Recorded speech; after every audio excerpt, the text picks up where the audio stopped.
اعوذ باللہ من الشیطان الرجیم بسم اللہ الرحمن الرحیم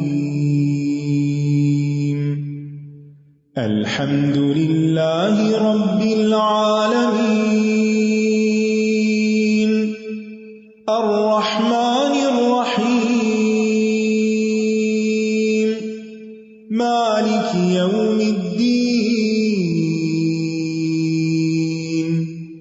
إياك نعبد وإياك نستعين اهدنا الصراط المستقيم صراط الذين أنعمت عليهم غير المغضوب عليهم ولا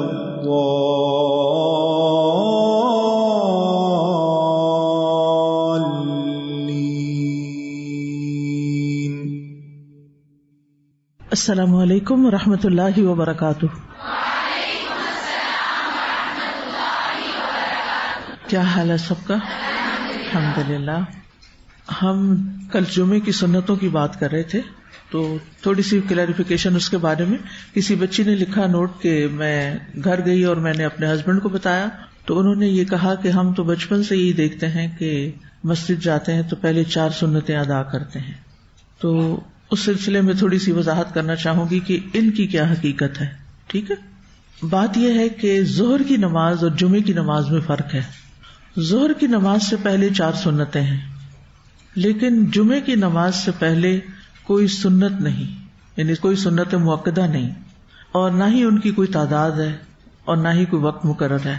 نہ نبی صلی اللہ علیہ وسلم کے کسی قول سے کوئی چیز ثابت ہے، نہ آپ کے فعل سے۔ رسول اللہ صلی اللہ علیہ وسلم کا طریقہ کیا تھا کہ رسول اللہ صلی اللہ علیہ وسلم جمعہ کے روز اپنے گھر سے نکل کر آتے اور ممبر پہ تشریف لے جاتے، تو مؤذن آذان کہتا، آذان کے بعد رسول اللہ صلی اللہ علیہ وسلم خطبہ ارشاد فرماتے، خطبے کے بعد نماز ہوتی۔ اگر نماز سے قبل کوئی سنتیں ہوتی تو آپ صحابہ کو ضرور بتاتے کہ میرے آنے سے پہلے سنتیں پڑھ کے رکھا کرو، ایسا کچھ نہیں تھا۔ اور اذان کے بعد سنتیں ادا کرنے کی رہنمائی کرتے کہ اذان ہو گئی، اب سنتیں پڑھ لیں، پھر جمعہ شروع ہوگا۔ اور سب سے بہترین رہنمائی تو نبی صلی اللہ علیہ وسلم ہی کی رہنمائی ہے۔ تو بات یہ ہے کہ پھر یہ مسجد میں داخل ہو کے جو نماز پڑھی جاتی ہے وہ کیا نماز ہے؟ تحیۃ المسجد ہے۔ یس، یعنی جب مسجد میں کوئی شخص جمعہ پڑھنے کی نیت سے داخل ہو اور ابھی امام نہیں آیا ہو، تو وہ چاہے تو 2 رکعتیں پڑھے، چاہے وہ 4 پڑھے، چاہے وہ اس سے زیادہ پڑھے، یعنی جب تک امام نہیں آیا وہ نوافل ادا کرتا رہے، اس میں کوئی حرج نہیں۔ لیکن امام کے آنے کے بعد پھر توجہ کس چیز کی طرف ہو جانی چاہیے؟ خطبے کی طرف ہو جانی چاہیے۔ اگر انسان بہت سے نوافل نہیں بھی پڑھ سکتا امام کے آنے سے پہلے، تو انسان کو کم از کم تحیۃ المسجد کی 2 رکعتیں تو ضرور ادا کرنے کی کوشش کرنی چاہیے۔ ٹھیک ہے، امید ہے کہ بات واضح ہو گئی ہوگی۔ یعنی سمپل سی بات یہ ہے، یا مختصر انداز میں، کہ ظہر کی نماز کی طرح کی 4 سنتیں جمعے کی نماز سے پہلے نہیں ہیں، البتہ مسجد میں آنے کے بعد مسجد کے 2 نفل تحیۃ المسجد ادا کرنے چاہیے، اور اگر وقت ہے اور امام نہیں آیا تو فارغ بیٹھنے سے بہتر ہے کہ انسان مزید نوافل ادا کر لے، 2 اور کر لے یا اس سے زیادہ کر لے، اور اگر زیادہ نہیں بھی کر سکتا تو کم از کم کیا ادا کرے؟ تحیۃ المسجد۔ ٹھیک ہے، چلیے آج کے لیے اتنا ہی کافی ہے۔ ہم قصص القرآن کی طرف آتے ہیں۔ نحمدہ ونصلی علی رسولہ الکریم، اما بعد فاعوذ باللہ من الشیطان الرجیم، بسم اللہ الرحمن الرحیم، رب اشرح لی صدری ویسر لی امری واحلل عقدۃ من لسانی یفقہوا قولی۔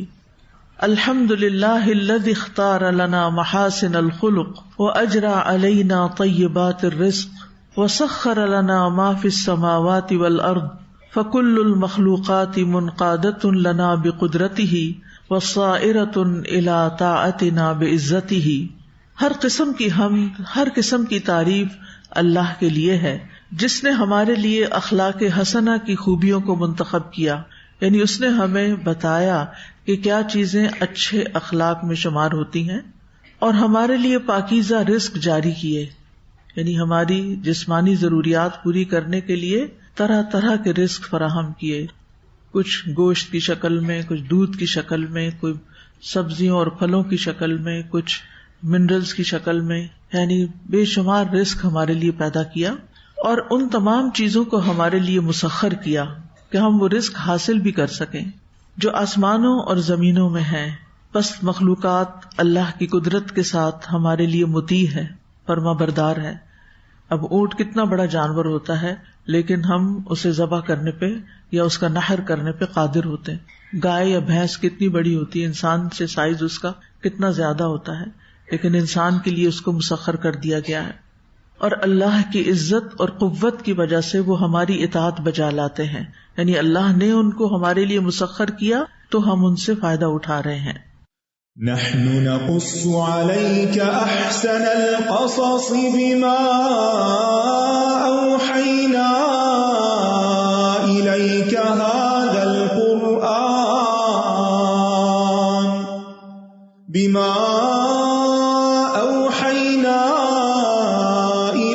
هذا القرآن وإن كنت من قبله لمن الغافلين۔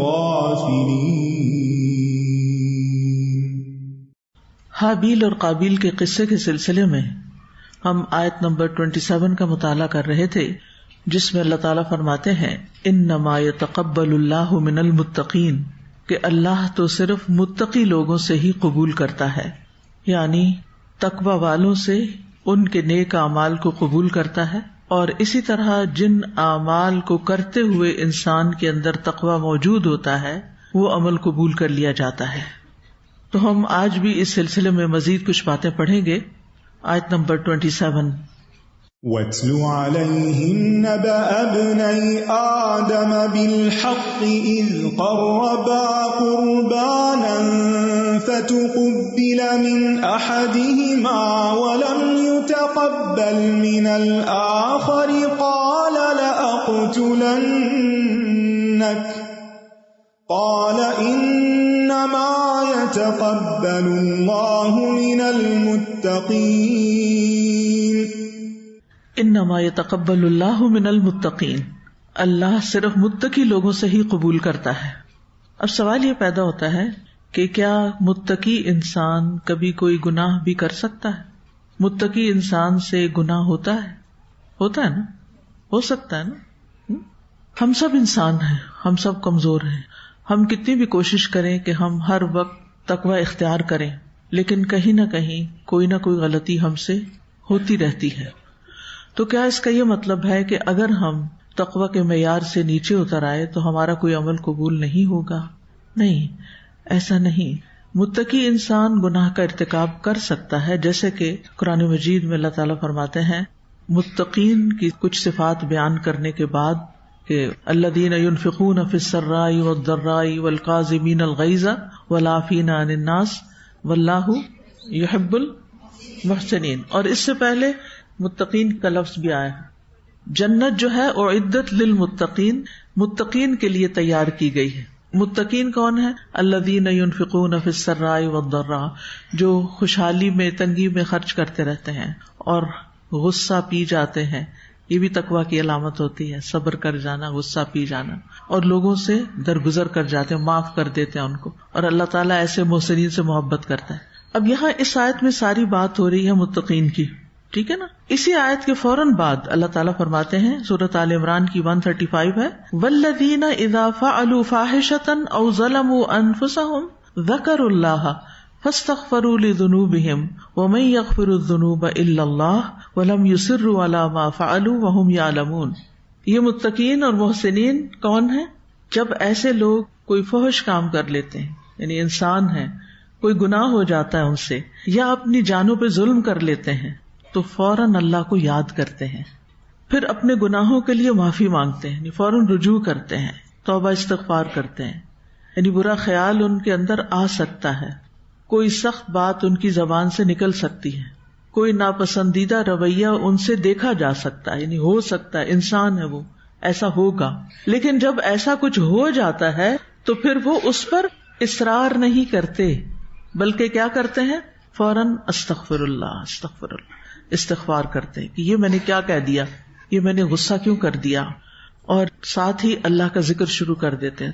بار بار ان کا دل پریشان پشیمان ہوتا ہے اور پھر وہ اور اللہ کا ذکر کرتے ہیں اور ساتھ ہی اپنے گناہوں کی معافی مانگتے ہیں. وَمَن يَغْفِرُ الذُّنُوبَ إِلَّا اللَّهُ، اللہ کے سوا گناہوں کو کون معاف کر سکتا ہے. وَلَمْ يُصِرُّوا عَلَى مَا فَعَلُوا، اور اپنے کیے پہ اصرار نہیں کرتے. وَهُمْ يَعْلَمُونَ، جبکہ وہ جانتے ہیں. تو اس آیت میں والذین سے مراد متقی ہیں، کیونکہ پچھلی آیت میں یہ بات کی گئی ہے وَسَارِعُوا إِلَى مَغْفِرَةٍ مِّن رَّبِّكُمْ وَجَنَّةٍ عَرْضُهَا السَّمَاوَاتُ وَالْأَرْضُ أُعِدَّتْ لِلْمُتَّقِينَ الذين ينفقون في السراء والضراء والكاظمين الغيظ والعافين عن الناس والله يحب المحسنين. اور اس کے بعد اللہ تعالیٰ نے ان کی یہ مزید صفات بتائی جا رہی ہیں. تو اس سے یہ پتہ چلتا ہے کہ متقین سے بھی گناہ ہو جاتے ہیں، حتیٰ کہ وہ کبائر کا ارتکاب بھی کر سکتے ہیں انسان ہونے کے ناطے. آپ کو یاد ہے نا کہ ایک صحابی تھے جن پہ ایک سے زیادہ دفعہ حد لگی تھی. کیوں لگی تھی؟ شراب پیتے تھے. یس، لیکن وہ اللہ اور اس کے رسول صلی اللہ علیہ وسلم سے محبت بہت کرتے تھے. تو جب لوگوں نے ان کے اس فعل پر ان کو بہت برا بھلا کہنا چاہا تو آپ نے ان کو روک دیا کہ یہ کیا کرتے ہیں؟ اللہ اور اس کے رسول سے محبت کرتے ہیں. انسان تضادات کا مجموعہ ہے. بعض اوقات ایک طرف وہ کچھ نیکیاں قربانی کی حد تک کر رہا ہوتا ہے، اس کے دل میں اللہ اور اس کے رسول کی محبت کوٹ کوٹ کے بھری بھی ہوتی، اور دوسری طرف وہ اتنا کمزور ہوتا ہے کہ بعض اوقات اس سے کوئی حرام فعل بھی سرزد ہو سکتا ہے. یہ ایک مثال ہے، یعنی کہ یہ مدینہ کے معاشرے میں عام مثالیں نہیں تھی، لیکن یہ مثال موجود ہے. اور یہ مثالیں، ان میں بھی اللہ کی بڑی حکمت ہے نا، تاکہ اس طرح کے لوگ بھی اللہ کی رحمت سے مایوس نہ ہوں. متقی وہ ہوتا ہے نا جس کے دل میں اللہ کی محبت ہو، اللہ کا خوف ہو. وہ ہونے کے باوجود بھی کبھی کبھی انسان پھسل جاتا ہے. انسان کتنا بھی صحت مند ہو، کتنا بھی طاقتور ہو، یہ جو کھلاڑی ہوتے ہیں ان سے زیادہ اسٹرانگ کون ہوگا فزیکلی؟ سب سے زیادہ انجریز کس کو ہوتی ہیں؟ کھلاڑیوں کو ہی ہوتی ہیں. ٹھیک ہے نا. تو جو شخص ایکٹیولی کوئی کام کر رہا ہوتا ہے اس سے غلطی کا امکان بھی زیادہ ہوتا ہے. ایک شخص جو سب دنیا سے ناتا کاٹ کے کسی کونے میں بیٹھ جاتا ہے وہ محفوظ رہتا ہے، لیکن جسے لوگوں سے کام لینا ہے، خاص طور پر جو ایڈمنسٹریشن کے کام میں ہوتے ہیں جس میں لوگوں کو ڈسپلن کرنا ہوتا ہے، بچوں کو پڑھانا ہے، وہ کام بار بار کے سمجھانے اور پیار کے باوجود نہیں کر پا رہے، اپنے بچے ہیں ان کو سمجھانے کے باوجود بعض اوقات بات نہیں مان رہے، کسی کو غصہ آ جاتا ہے نا آپ، اور وہ غصے کا اظہار بھی ہو جاتا ہے نا. ہم میں سے ہر شخص اس تجربے سے گزرتا ہے، ایسا ہو جاتا ہے. اچھا، ہونے کے بعد دو رویے ہوتے ہیں. ایک یہ کچھ لوگ ہوتے ہیں اس کو جسٹیفائی کرتے ہیں، ڈیفینسو موڈ میں آ جاتے ہیں، اور کچھ لوگ ریگریٹس کہ میں اس سچویشن کو بھی اچھی طرح ٹیکل کر لیتی تو بہتر تھا، مجھے یہ لفظ نہیں کہنا چاہیے تھا. وہ جو کبھی اچانک نکلا ہوا منہ سے لفظ ہوتا ہے نا جو دوسرے کو ہرٹ کر جاتا ہے، اس کے بعد متقی انسان اس سے زیادہ ہرٹ ہوتا ہے اپنے اندر کہ میں نے غلط کیا. وہ دوسرے سے بھی سوری کر لیتا ہے اور اللہ تعالیٰ سے بھی معافی مانگتا ہے. ذکر اللہ، فوراً اللہ کو یاد کرتے. یہ پہچان ہے، یہ تقویٰ کی علامت ہے. غلطی نہ ہونا تقویٰ کی علامت نہیں، غلطی ہونا ہیومن ہے، انسان کی سرشت میں ہے، لیکن غلطی کے بعد کا رویہ بتاتا ہے کہ آپ متقی ہیں یا نہیں ہیں. جو متقی ہوگا وہ کیا کرے گا؟ فوراً پلٹے گا، توبہ کرے گا، اللہ کو یاد کرے گا، معافی مانگے گا، لوگوں سے سوری کرے گا، اور پھر اس کے اندر وہ ریگریٹس ہوں گی کہ اگر وہ 99 قتل بھی کر چکا ہوگا نا تو اس کے اندر پلٹنے کی جو تڑپ ہے کہ میں اس گناہ سے نکل آؤں تو وہ اس کی معافی کا ذریعہ بن سکتی ہے. اس کا یہ مطلب نہیں کہ انسان جان بوجھ کے کرنا شروع کر دے غلط کام کے معافی تو وہ جانی کہ نماز پڑھے اور ساتھ چوری بھی کر لے. نہیں، متقی جان بوجھ کے چوری نہیں کرے گا، جان بوجھ کے غلط کام نہیں کرے گا. قدم کی پھسلن اور نفس کی پھسلن کہیں نہ کہیں ہو سکتی ہے، لیکن وہ اس پر اصرار نہیں کرتے، ریپیٹڈلی نہیں کرتے، بار بار وہ کام نہیں کرتے. یعنی اگر ان سے کہیں کسی قسم کی کوئی کمی بیشی، کوئی خیانت انسان ہونے کے ناطے ہو گئی تو وہ اس پہ سخت شرمندہ ہوتے ہیں، وہ اللہ کے آگے روتے ہیں، معافیاں مانگتے ہیں، نیکیاں کرتے چلے جاتے ہیں. کیونکہ جو گناہگار انسان ہوتا ہے نا وہ جب توبہ کرتا ہے نا وہ زیادہ روتا ہے بنسبت ایک پائس پرسن کی، کہ جس کو اپنی نیکی کا زوم ہوتا ہے کہ میں بہت نیک ہوں، میں تو کبھی گناہ نہیں کیا، اور اپنے گناہ کو اکنالج بھی نہیں کرتا، معافی بھی نہیں مانگتا. وہ مانگتا بھی ہے تو بس ربنا، کیونکہ دعائیں بہت سی رٹی ہوئی ہیں، ربنا ظلمنا انفسنا وان لم تغفر لنا، بس جلدی جلدی جلدی پڑ جاتا ہے. لیکن جس شخص کے دل میں یہ بات ہوتی ہے نا کہ میں کوتاہ ہوں، میرے اندر غلطیاں ہیں، میں ابھی اگلے درجے پہ نہیں جا سکا، ابھی تک تو میں رینگ رہا ہوں، میں نے چلنا نہیں سیکھا، مجھے تو ابھی دوڑنا ہے اللہ کے راستے میں، سیلف ٹاک اس کی ہوتی رہتی ہے. اور وہ ان لوگوں کو دیکھ کے انوی کرتا ہے جو اللہ کے راستے میں دوڑ رہے ہوتے ہیں، جو عبادت میں بھاگ رہے ہوتے ہیں، جو مسجد کی صف اول میں کھڑے ہوتے ہیں، جو وقت سے پہلے اپنے کام پہ پہنچ جاتے ہیں. تو دو طرح کے مسلمان ہوتے ہیں، ایک ٹریڈیشنل وے میں جو بچپن سے نماز روزہ سارے ریچول پورے کر رہے ہوتے ہیں، دینی گھرانے میں پیدا ہوتے ہیں، دینی تربیت ان کی ہوتی ہے، اور ان کی زندگی میں جان بوجھ کے کی ہوئی غلطیاں کم سے کم ہوتی ہیں. وہاں ایک احساس ڈیولپ ہونا شروع ہو جاتا ہے کہ ہم دوسروں کے مقابلے میں اچھے ہیں، یہ سارا معاشرہ بگڑا ہوا ہے، ہم نیک ہیں، یہ وہ کہیں یا نہ بیک آف دا مائنڈ کہیں رہ جاتا ہے. لہٰذا وہ ہر ایک پہ تنقید شروع کر دیتے ہیں. کسی مجلس میں بیٹھے فلاں ایسا فلاں ایسا فلاں ایسا، جس سے اللہ بچائے. اور دوسرے وہ لوگ ہوتے ہیں کہ اس طرح انہیں ماحول نہیں ملا ہوتا، انہیں دینی تعلیم کا موقع نہیں ملا ہوتا، ان کو کوئی مربی نہیں ملا ہوتا، ان کو کوئی ایسی جگہ کوئی ایسی چیز نہیں ملی ہوتی کہ جس کی وجہ سے وہ پہلے لوگوں کی طرح دین پر قائم ہوتے یا دین کا اظہار کرتے اپنے لباس سے یا اپنے رویے سے. لیکن ان کے اندر ایک شدید احساس ہوتا ہے اس بات کا کہ ہم کوتاہ ہیں، ہمارے اندر کمی ہے. وہ ایک خام زمین کی طرح ہوتا ہے نا کہ جس کے اوپر بارش کے چھینٹے بھی پڑتے ہیں تو اس سے کیا آنے لگتا ہے، زمین سے کیا اٹھتا ہے، خوشبو. ایک خوشبو اٹھتی ہے نا مٹی کے اوپر، جب چند قطرے پڑتے ہیں تو زمین کی اپنی ایک خوشبو ہوتی ہے. تو ایسی زمین جو زرخیز قسم کی ہوتی ہے اس کی خوشبو اور ہی اچھی ہوتی ہے.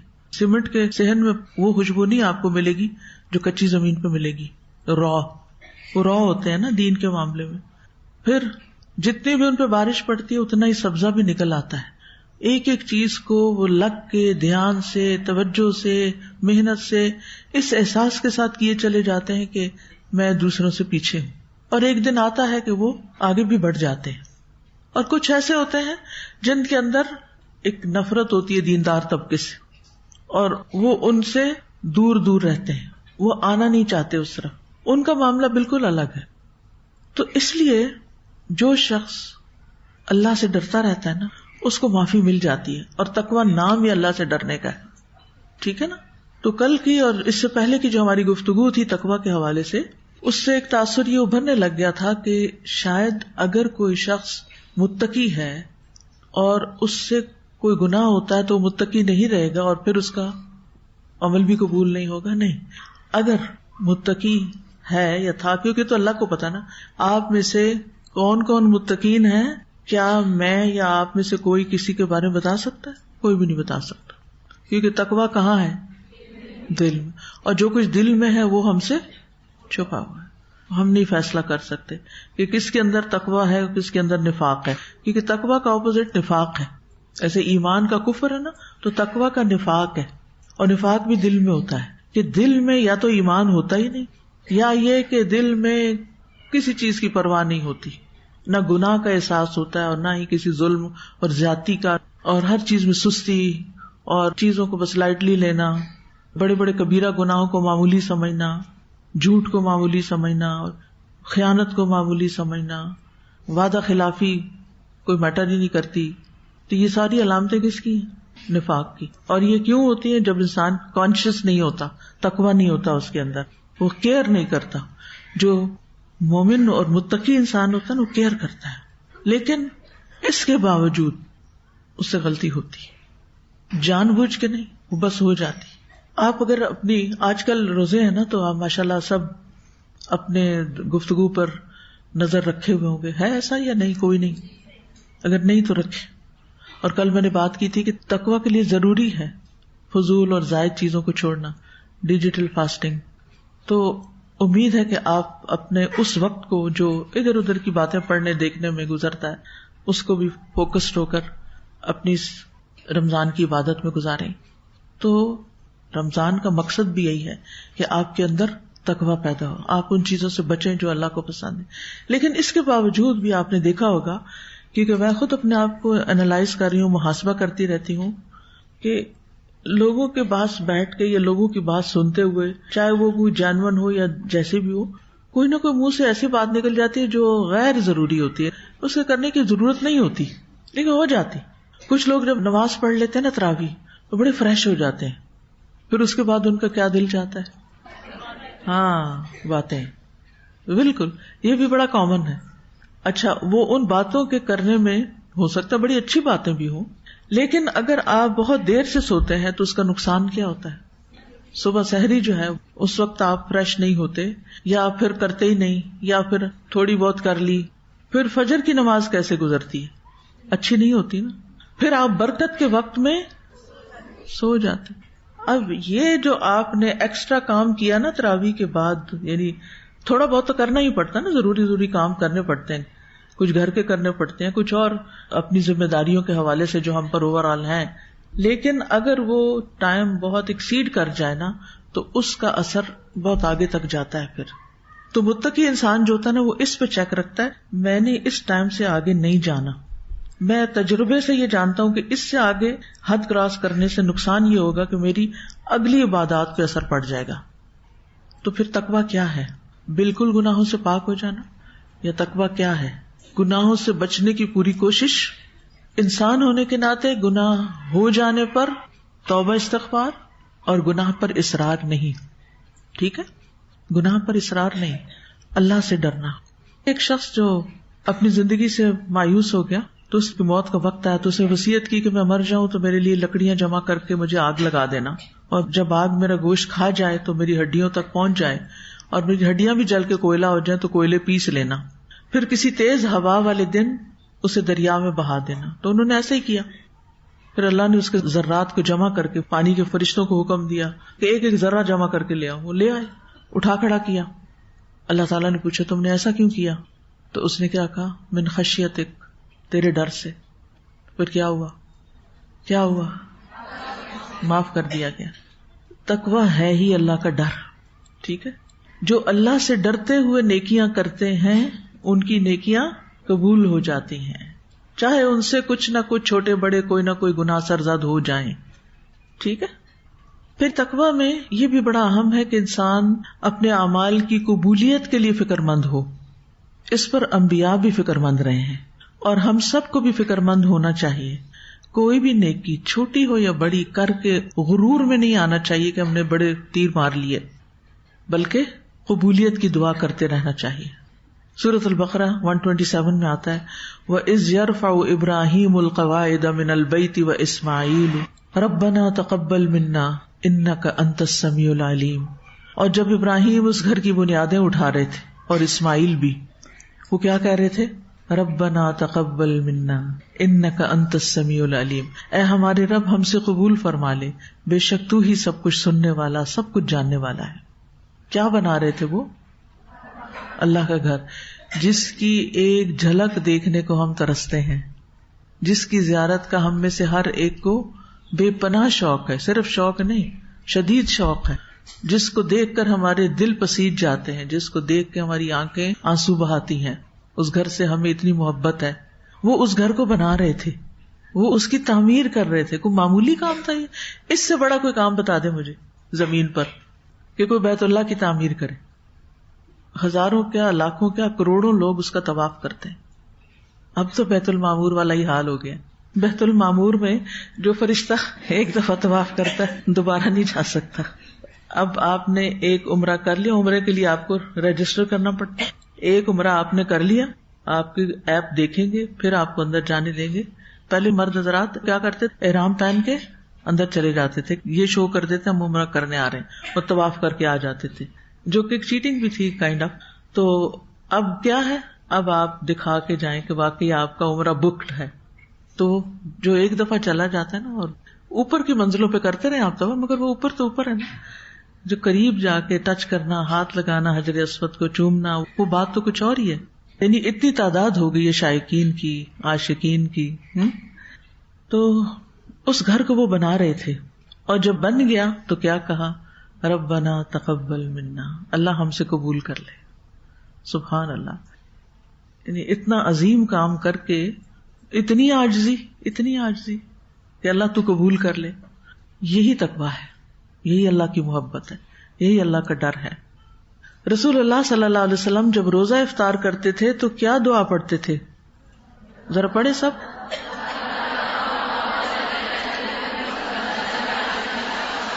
وَثَبَتَ الْأَجْرُ إِنشَاءَ اللہ. کیا مطلب ہے اس کا؟ اجر ثابت ہو گیا اگر اللہ نے چاہا، اگر اللہ نے چاہا.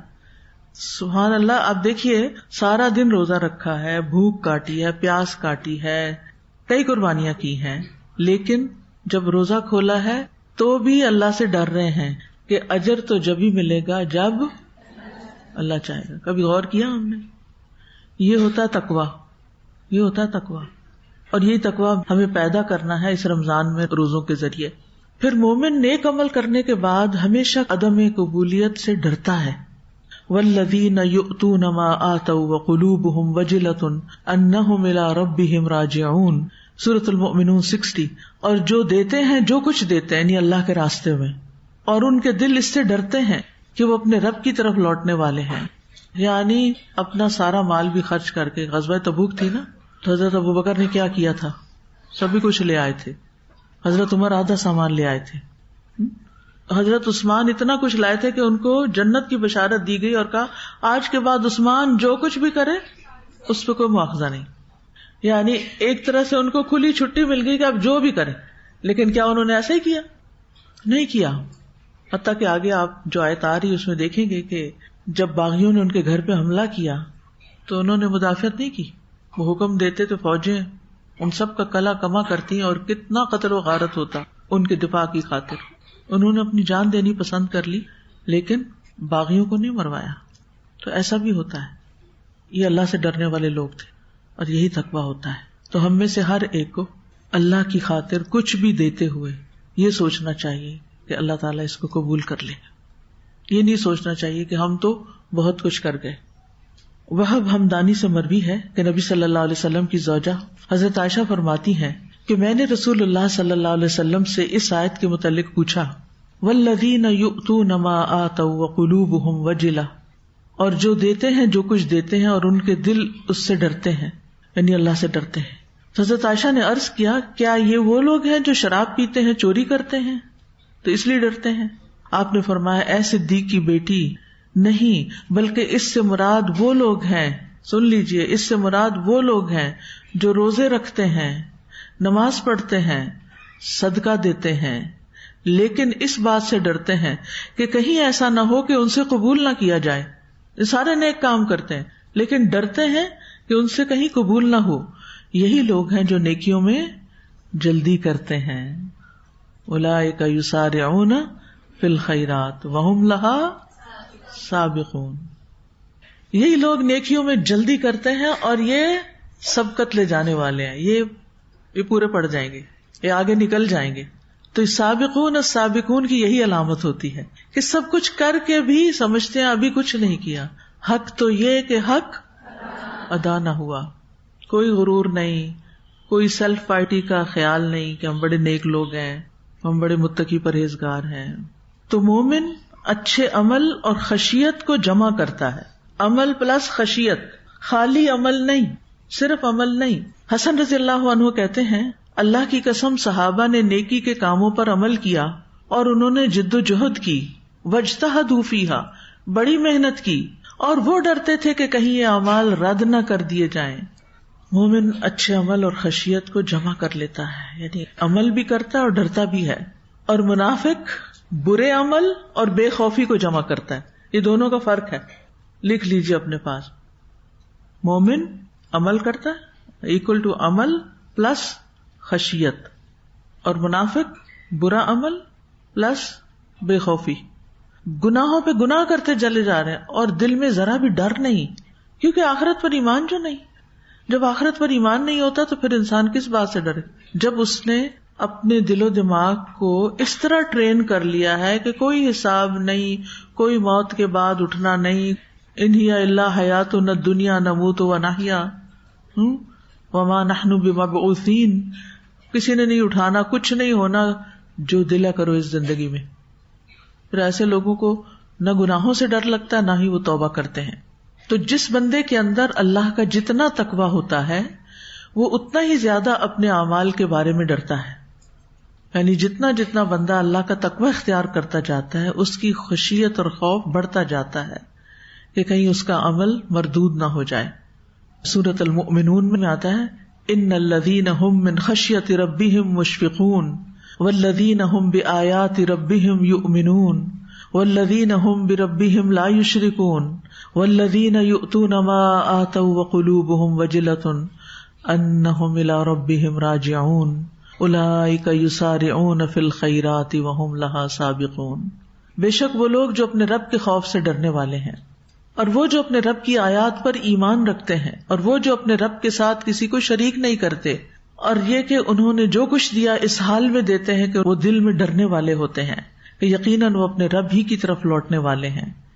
یہ لوگ ہیں جو نیک کاموں میں جلدی کرتے ہیں اور یہی ان کی طرف آگے نکلنے والے ہیں. اور اس میں آپ دیکھیے کہ سارے اعمال کے علاوہ خاص طور پر کس چیز کی بات کی گئی ہے؟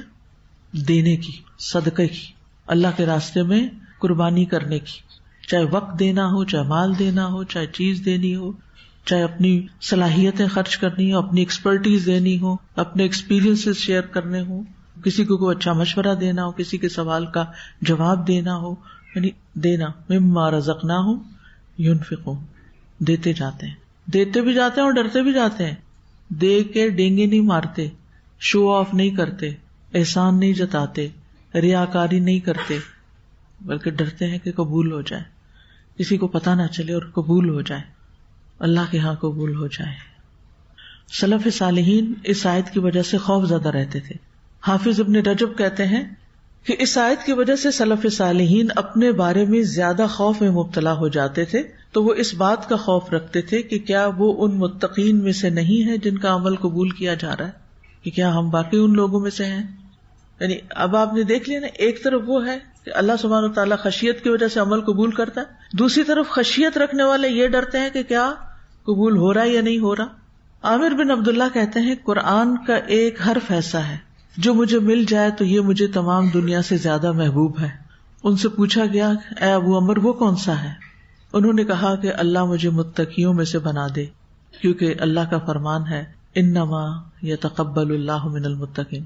حرف سے مراد یعنی بات ہے یہاں.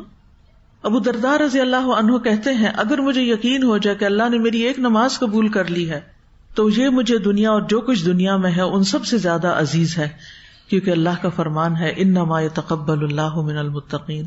تو ہمیں کثرت اعمال سے زیادہ قبولیت اعمال کی فکر کرنی چاہیے. اس کا مطلب نہیں کہ زیادہ کام نہیں کرنے چاہیے، لیکن جو بھی کرے کوالٹی کا ہو. کوانٹٹی سے زیادہ کیا میٹر کرتا ہے؟ کوالٹی.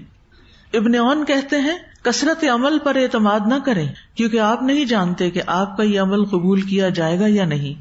اور اپنے گناہوں سے بے خوف نہ ہو، کیونکہ آپ کو نہیں معلوم کہ یہ گناہ مٹا دیے گئے ہیں یا نہیں. اپنے گناہوں سے بے خوف نہ ہو. دیکھیں ہم سب کی زندگیاں دین میں آنے سے پہلے ایسی گزری ہیں نا کہ ہم سے اپنے والدین کے حق میں، اپنے دوستوں کے حق میں اور معاشرے کے تقاضوں کے تحت کئی غلطیاں ہوئی ہیں. اور جب ہم قرآن پڑھتے ہیں تو ہمیں نظر آتا ہے کہ آئی واز رانگ، میری غلطی ہے، یہ میں نے ٹھیک نہیں کیا ہوا. کچھ ایسی چیزیں کبھی یاد آئیں قرآن پڑھتے ہوئے؟ کبھی اپنا پاسٹ یاد آیا؟ کس کس کو یاد آتا ہے؟ ہم سب کو آتا ہے الحمدللہ. اور ہم سب کو آنا بھی چاہیے کہ پاسٹ میں ہم کیا کچھ کرتے رہے. پھر اس پہ کیا کرتے ہیں آپ؟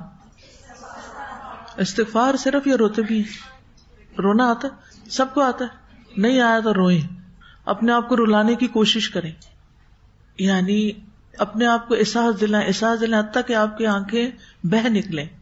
شدید ندامت ہو کہ اللہ میں نے اپنی جان پہ ظلم کیا. اچھا ندامت بھی کر لی، توبہ بھی کر لی، پھر کچھ دن گزرے، پھر کیا ہوا؟ پھر خیال آ گیا، پھر کسی کو کرتے ہوئے دیکھا تو اپنا پاسٹ یاد آ گیا، پھر ندامت. لیکن اس کا یہ مطلب نہیں کہ انسان اس کی وجہ سے مایوس ہو. مایوسی کی طرف قطعاً نہیں جانا. اللہ تعالیٰ غفور الرحیم ہے، لیکن وہ کیا چاہتا ہے کہ ہمارے اندر بھی کوئی طلب ہو نا، کوئی ریگریٹ ہو.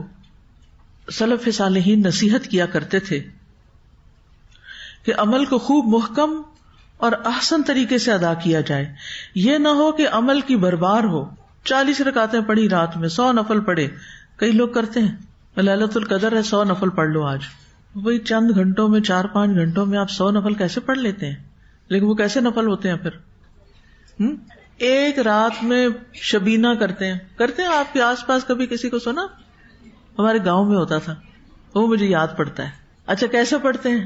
تلاوت کیسے کرتے ہیں؟ کچھ سمجھ نہیں آتا کیا پڑھ رہے ہیں. ہمیں تو منع کیا گیا کہ 3 دن سے پہلے تو کرنا ہی نہیں ختم. وہ اسی وجہ سے نا پھر کیا گھٹ جاتا ہے، کوالٹی گھٹ جاتی ہے. جب ہم ایک چیز کی اتنی شدت اور کثرت کر دیتے تو کوئی بھی کام آپ بہت زیادہ کرنے لگیں گے تو پھر اس کی کوالٹی گھٹ جائے گی. اور ہر ایک کی کیپیسٹی فرق ہے، یہ میں آپ کو بتا دوں. کسی کے نزدیک زیادہ اتنا ہو سکتا ہے اور کسی کے نزدیک اتنا اور کسی کے اتنا. ہر ایک کی ہمت اور عمر اور صلاحیتیں اور ریفلیکس سب کچھ کاؤنٹ کرتا ہے. لیکن بہرحال عمل کی بھرمار کی وجہ سے کوالٹی میں فرق نہیں آنا چاہیے. احسن عمل تھوڑا سا بھی کر لیا جائے تو اس سے بہتر ہے جو بہت زیادہ ہو لیکن محکم نہیں. سلف صالحین اعمال کی قبولیت کی دعائیں بھی کرتے تھے. مترف کہا کرتے تھے اے اللہ میری نماز قبول کر لے، اے اللہ میرے روزے قبول کر لے، اے اللہ میرے لیے نیکی لکھ دے. پھر وہ کہتے انما یتقبل اللہ من المتقین. کبھی آپ نے دعا مانگی اے اللہ میری نماز قبول کر لے، اے اللہ میرے روزے قبول کر لے. ہم سمجھتے ہیں نماز کا وقت ہوا، فرض ادا کرنا ہے، کر لیا بس، ہمارا فرض پورا، ہم نے اپنا کام کر لیا بس. نہیں، اس کے بعد یہ بھی فکر ہو کہ یا اللہ قبول کر لے. کیونکہ کچھ لوگوں کی نماز ان کے منہ پہ مار دی جاتی ہے، واپس قبول نہیں ہوتی. تو ہمیں نہیں پتا ہماری نماز کس کیٹیگری میں گئی. ہمارے سارے اعمال ہم سے چھپے ہوئے ہیں، یعنی ہم کر چھوڑتے ہیں، اس کے بعد وہ کدھر گئے اللہ تعالیٰ ان کو سجین میں ڈالنے والا یا علیین میں، یہ ہمیں نہیں پتا. ہمیں نہیں پتا کہ جو گناہ کیا وہ مٹ گیا یا نہیں مٹا، ابھی تک معاف ہو گیا یا نہیں ہوا. اس لیے نیکیاں کرتے جائیں اور گناہ چھوڑتے جائیں، معافیاں مانگتے جائیں. نبی صلی اللہ علیہ وسلم فجر کی نماز سے سلام پھیر کے ایک دعا کیا کرتے تھے. وہ کیا ہوتی تھی؟ آپ کو سکھائی تھی. اللہم انی اسألک علما نافعا وعملا متقبلا ورزقا طیبا. دوسری طرف بھی آتی ہے اللہم انی اسألک علما نافعا ورزقا طیبا وعملا متقبلا. بات ایک ہی ہے، اے اللہ میں آپ سے علم نافع، پاکیزہ روزی اور مقبول عمل کا سوال کرتا ہوں. یعنی میں نے علم تو حاصل کر لیا، اللہ آپ نے مجھے علم دے دیا، میں آپ سے سوال کرتا ہوں اور بھی دے جو مجھے فائدہ دے، اور پھر اس کے بعد جو میں عمل کروں اس علم پر وہ عمل قبول بھی ہو جائے، اور مجھے رزق طیب بتا کر، یعنی حلال پاک روزی. کیونکہ بعض اوقات انسان روزی کمانے کے لیے اپنے بہت سے اعمال سے غافل ہو جاتا ہے یا کر نہیں پاتا. آپ کو معلوم ہے یہ کنسٹرکشن ورکرز کی دہاڑی کتنی ہوتی ہے؟ کل ہی میں کسی سے پوچھ رہی تھی کہ یہ ایک دن میں کتنا کما لیتے ہیں. 500 300. یقین مانے روح کانپ گئی میری.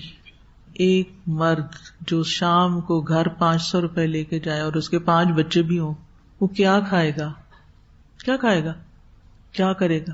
اس لیے میں آپ سب کو کہتی ہوں کہ ہر طرف آج کل الحمدللہ بہت کنسٹرکشن کے کام ادھر ادھر ہو رہے ہیں. کوئی گھر بن رہے ہیں، نئی سوسائٹیاں بن رہی ہیں، بڑے بڑے بورڈ لگے ہوئے ہیں. کہیں پر بھی ہو، اللہ نے اگر آپ کو دیا ہے تو اپنے کھانے میں سے کچھ حصہ، اگر آپ کے ساتھ والا گھر بن رہا ہے تو آپ مزدوروں کو کھلائیں، پانی بھیجیں، کیونکہ وہ سارا دن مزدوری روزہ رکھ کے بھی مزدوری کر رہے ہیں، ان کے لیے کچھ نہ کچھ بھیجیں. معلوم کریں دائیں بائیں آگے پیچھے. یہ نیبرز ہیں ہمارے. نیبر صرف وہ امیر لوگ نہیں ہوتے جو ہمارے ساتھ والے ولا میں رہ رہے ہوتے ہیں اور وہ اپنا دروازہ بھی نہیں کھولتے ہمارے لیے کہ ان کو اپنے ہمسایوں سے کوئی انٹرسٹ نہیں.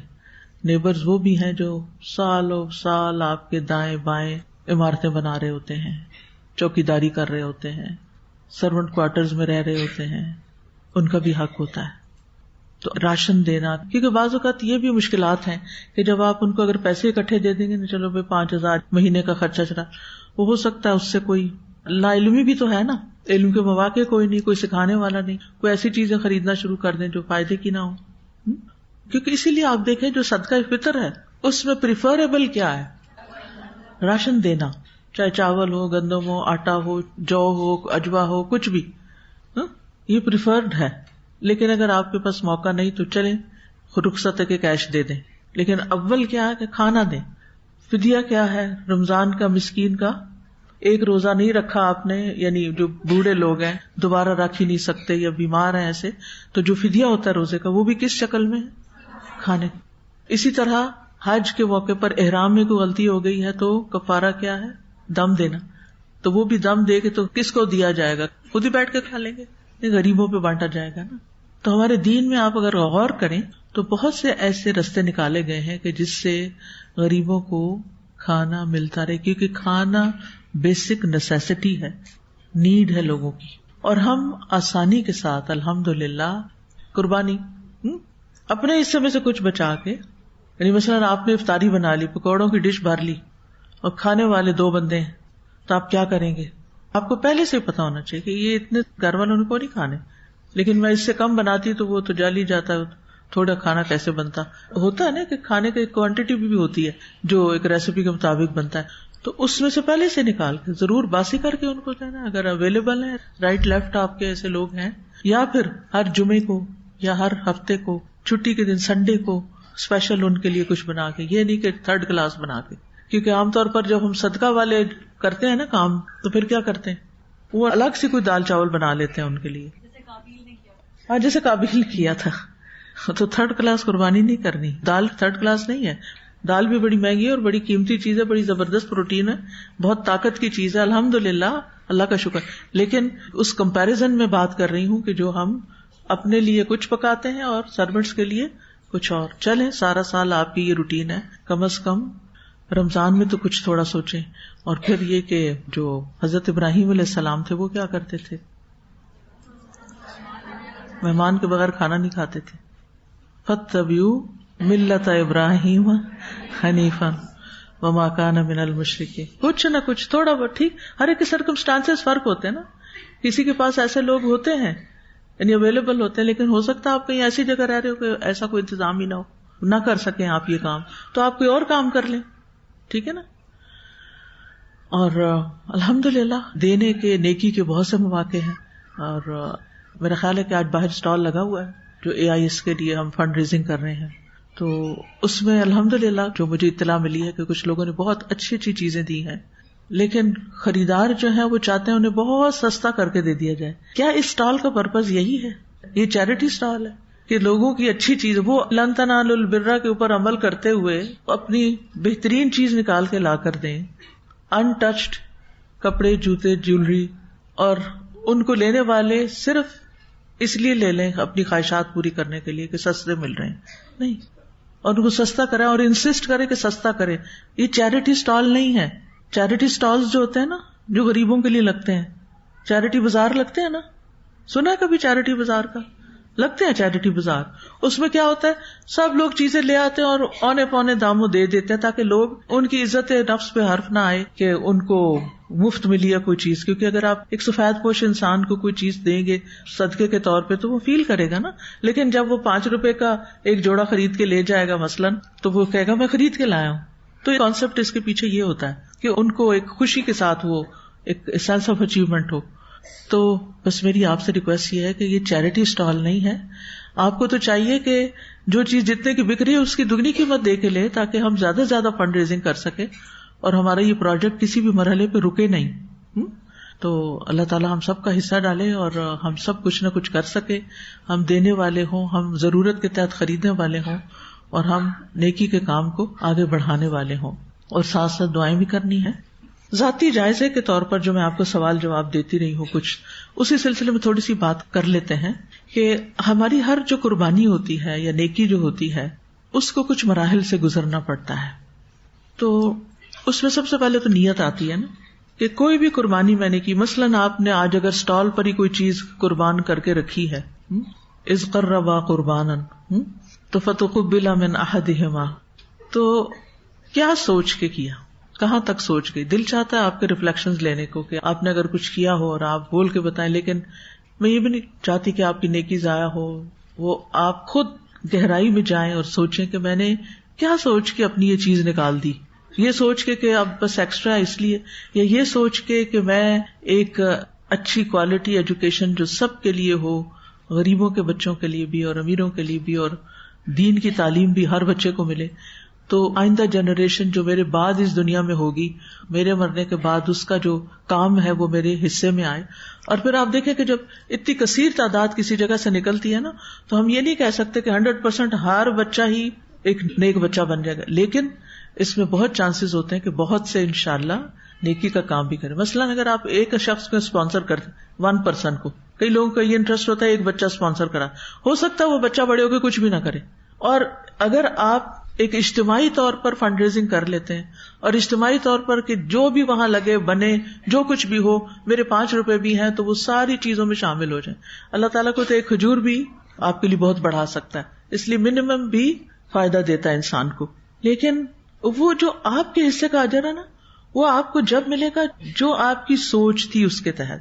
تو پھر آپ وہ جو جرنلنگ کرنے کا میں نے کہا نا، آپ کو لکھا کریں تو کیا سوچ کے میں نے یہ کام کیا، کیا سوچ کے خریدا، یا ایسے بے سوچے سمجھے دیا اور بے سوچے سمجھے لیا.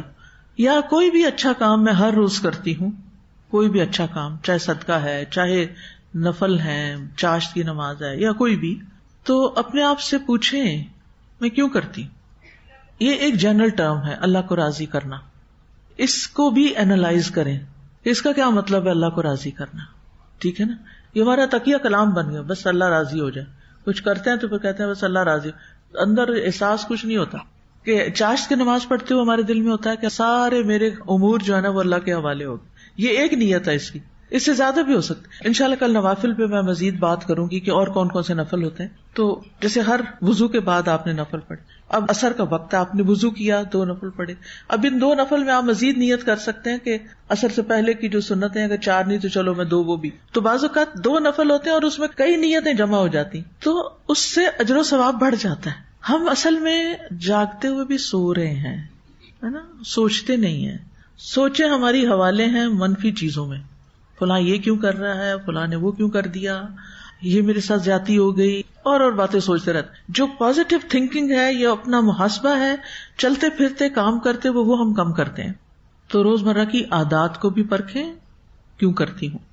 پھر اسی طرح جو کر لیا میں نے، اس کے بعد میرے دل کی کیفیت کیا تھی، خوش تھا یا رنجیدہ تھا، دل میں تکلیف ہوئی کہ اب میری پیاری چیز جا رہی ہے، رخصت ہو رہی ہے، اور بار بار اپنے دل میں نیکی کو یاد کرتی رہی، یا نیکی کر کے کچھ بھی دل میں نہیں آیا، بس اٹھائی چیز خلاص، اس کے بعد اگلے کام میں لگ گئے. یہ اینالائز کرنا چاہیے. اس سے آپ ایک زندہ انسان بنیں گے، اپنے اوپر فوکس کریں گے. جو اپنے اوپر فوکس کرتا رہتا ہے نا، وہ ایک تو پھر اپنی غلطیوں کو بھی پہچان جاتا ہے اور پھر ان کانٹوں کو نکالتا رہتا ہے اپنے اندر سے، اور نیکیوں کے منصوبے بناتا رہتا ہے. تو نیکی کرنے کے بعد یا ایثار کرنے کے بعد یا قربانی کرنے کے بعد اپنے دل کا بھی جائزہ لینا ہے. اور پھر یہ کہ اس سے پہلے کتنی دیر سوچا اور بعد میں کتنی دیر وہی بات میرے ذہن میں رہی. بعض اوقات ایسا ہوتا ہے نا، 2 لوگ کھڑے ہوتے ہیں، ایک بندہ آ کے سوال کرتا ہے وہ اے سے اور جواب دے دیتا ہے بی جو آپ ہوتے ہیں، اور اسپونٹینیسلی اس کے بعد آپ کے دل کی کیفیت کیا ہوتی؟ میں اس سے جیت گئی، میرا جواب بہت اچھا تھا، آج تو میں نے کمال کر دیا. یا اللہ تیرا شکر ہے تو نے بر وقت مجھے توفیق دی کہ میں اس نیکی کے کام کو آگے بڑھ کے کر سکی. دل میں شکر آتا ہے یا فخر آتا ہے، یہ ہم نے اپنا محاسبہ خود کرنا ہے. کیا کیفیت آئی میرے اندر؟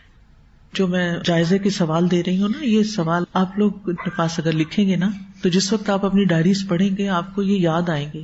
ابھی تو رمضان بھی ہے، اس کی برکت ہے، روز سن رہے ہیں، اس کی برکت ہے قرآن کے پڑھنے کی. لیکن پھر پتہ ہے رمضان کے بعد چھٹیاں ہونے والی ہیں نا، اور ہاسٹل کے بچے بھی گھر جائیں گے اور ہم لوگ بھی سوشلائز کریں گے، تو پھر کیا ہوگا؟ دلوں کی یہ کیفیت نہیں رہے گی. پھر آپ کو کیا کرنا ہے؟ اپنا جرنل کھولنا ہے، اپنی ڈائری کھولنی ہے. یہ جو میں سارا دن کرتی رہی ہوں، یہ کیا کیا میں نے، میری کیفیت کیا تھی، اللہ سے کتنی باتیں کی، ذکر کتنا کیا، اللہ کی طرف کتنا رجوع کیا. پھر کچھ اور سوال بھی ہیں کہ یہ چھوٹی چھوٹی نیکیاں کیا میری اوور آل شخصیت میں تبدیلی لا رہی ہیں؟ یعنی میں ایک نیا انسان بن رہی ہوں. ہر نیا دن ہمیں دعوت دیتا ہے کہ نئے انسان بن جاؤ، ماضی کے ریگریٹس میں نہیں چھپے رہو. تو پھر کیا جو نیکیاں میں رمضان میں کر رہی ہوں، اس سے میرے مزاج میں، میرے دل میں، میری نیت میں، میرے ارادوں میں، میرے عمل میں کوئی تبدیلی آ رہی ہے. پھر یہ کہ جس کام کو میں نیکی اور ایثار سمجھتی ہوں اس کو کرنے کے بعد مزید کسی نیکی کی پلاننگ کرتی ہوں.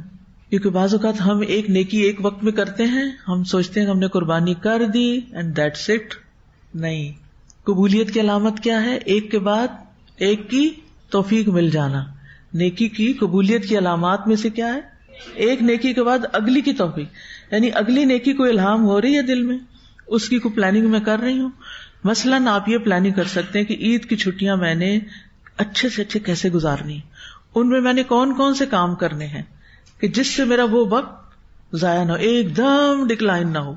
ابھی تم اوپر کی طرف جا رہے ہیں اور آخری عشرے میں تو پیک پہ چلا جاتا ہے انسان، اور پھر عید اور عید کے بعد نیچے چلا جاتا ہے. وہ نہیں جانے دینا. اس کی کیا پلاننگ ہے، اس کے بارے میں غور و فکر کرنا شروع کیجیے. ان دنوں کو میں نے کیسے گزارنا ہے. پھر یہ کہ بعض نیکیاں ہم دوسروں کے ساتھ احسان کی شکل میں کرتے ہیں یا قربانی کرتے ہیں، ٹھیک ہے نا. اس قربانی کے کرنے کے بعد لوگوں کے رویے میں کیا تبدیلی آئی ہے؟ کیا ان کے اندر میرے بارے میں کوئی مثبت رویہ آیا یا نہیں آیا؟ اگر آیا تو میں نے کیا کیا، اور اگر نہیں آیا تو میں کیا سوچ رہی. یعنی آپ نیکی کرتے ہیں، کسی کے ساتھ احسان کرتے ہیں، پھر آپ کا کیا دل چاہتا ہے؟ حل جزاء الاحسان الا الاحسان، کہ مجھے بھی واپس کچھ نہ کچھ تو ملے نا، کچھ شکریہ ہی مل جائے، اسمائل ہی مل جائے، دعا ہی مل جائے. یہ ہے نا، یہ بھی جزا میں سے ہے. آپ کو پتا ہے شکریہ بھی جزا ہوتی ہے نیکی کی، اسمائل بھی، دعا بھی، سب. لا نرید منکم جزاء ولا شکورا، وہ ان میں سے کچھ بھی ایکسپیکٹ نہیں کرتے. لا نرید منکم جزاء ولا شکورا. مثلاً آپ نے رمضان بھر اپنے سرونٹس کے ساتھ بہت اچھا کیا، کیا ان میں کوئی تبدیلی آئی یا وہ ویسے ہی رویے میں ہے؟ تو اگر کسی نیکی یا قربانی کا کوئی ریزلٹ ہی نہیں نکل رہا، کسی کو میرا احساس ہی نہیں کہ میں نے کتنی نیند قربان کر کے ان کے لیے سحری بنائی ہے اور اچھے سے اچھا کھلایا ان کو، تو اب مجھے آئندہ کے لیے کیا سوچنا ہے. یعنی کیا آپ سمجھتے ہیں کہ لوگ صرف آپ کو یوز کر رہے ہیں؟ یہ احساس بہت جلدی آتا ہے، لوگ مجھے یوز کرتے ہیں. آتا ہے بہت سے لوگ یہ کہہ کے نیکی چھوڑ دیتے، لوگ مجھے یوز کر رہے ہیں. چلیں، اگر یوز ہی کر رہے ہیں تو پھر آپ نے کیا پلاننگ کی ہے کہ کیا آپ نے نیکی وہ کنٹینیو کرنی ہے یا نہیں کرنی. انکار کرنا تو کیوں کرنا ہے، اور اگر کنٹینیو کرنا تو کیوں کرنا ہے. ٹھیک ہے، تاکہ آپ جو کر رہے ہیں اس کو کیا کریں. لیحیا من حی عن بینہ، جسے زندہ رہنا ہے وہ دلیل کے ساتھ زندہ رہے، ٹھیک ہے، اور جسے ہلاک ہونا ہے وہ دلیل کے ساتھ ہلاک ہو. باشعور مسلمان بنے، جاگتے ہوئے مسلمان، ہوش میں رہتے ہوئے. اللہ تعالی ہمیں توفیق عطا فرمائے. وآخر دعوانا ان الحمد للہ رب العالمین. سبحانک اللہم وبحمدک، اشہد ان لا الہ الا انت، استغفرک واتوب الیک. السلام علیکم ورحمۃ اللہ وبرکاتہ. فاقصص القصص لعلهم يتفكرون